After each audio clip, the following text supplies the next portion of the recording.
whole experience of his cancer diagnosis for both of us was hugely draining emotionally. I think we both felt a responsibility for the other, that we needed to stay strong for the other one and stay positive for the other one.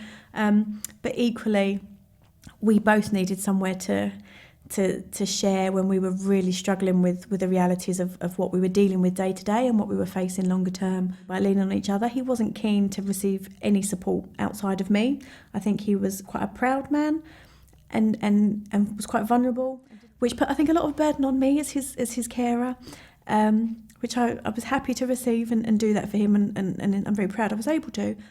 I think our relationship was always close, but it became even closer through the diagnosis.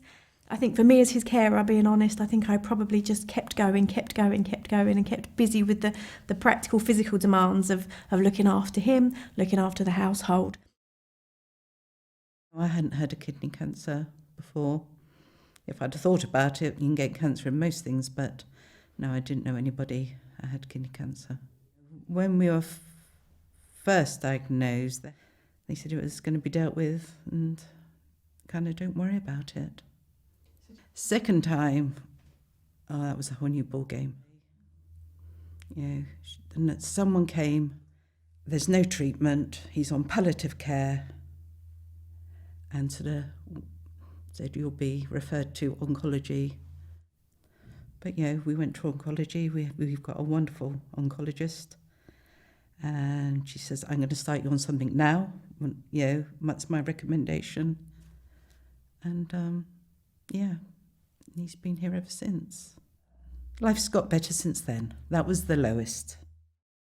He had, Mick had started off having some just water infections, and he'd gone down to the doctors, and our GP was very, very good. He was really on stuff. And he sent him off for a scan just to find out what had happened.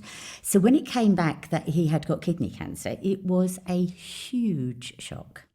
I think we were numb for a considerable length of time, but somehow that numbness is good, because while you're numb, it's sort of, you're just the way you're actually processing things, and then you sort of come out the other side of that almost ready to deal with whatever's going to be going on.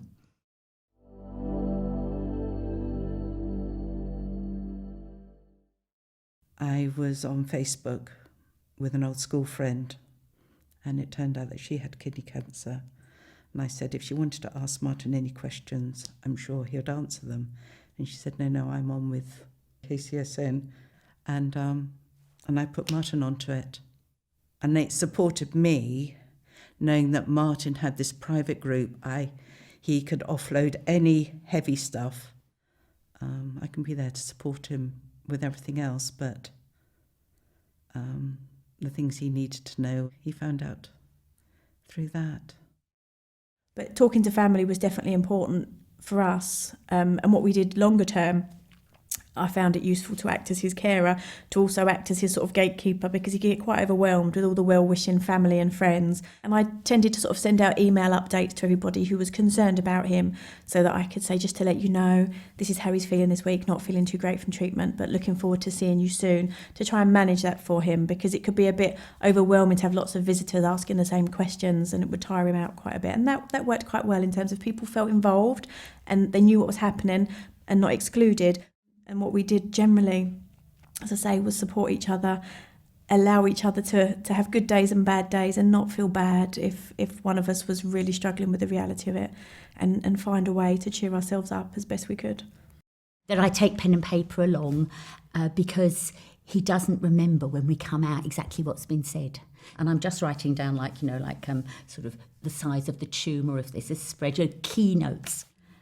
Just to be taken, that he will come out and he'll say, I'll say, they said this, and he'll say, did they? Which side did they mention? So the fact that I am there and I've written all of the information down, we can come out and we can discuss it. The other thing we do is we always make a day of results day. We always have lunch.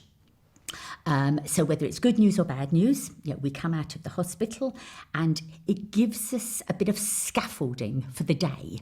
So regardless if you've been rocked by what's just been said to you, we sit down and we can order our food, and then we can discuss what's happened and what's been said. If it's good news, it's great because it's a celebration lunch. But if it's actually not good news, you know, we have a structure that actually just holds us up.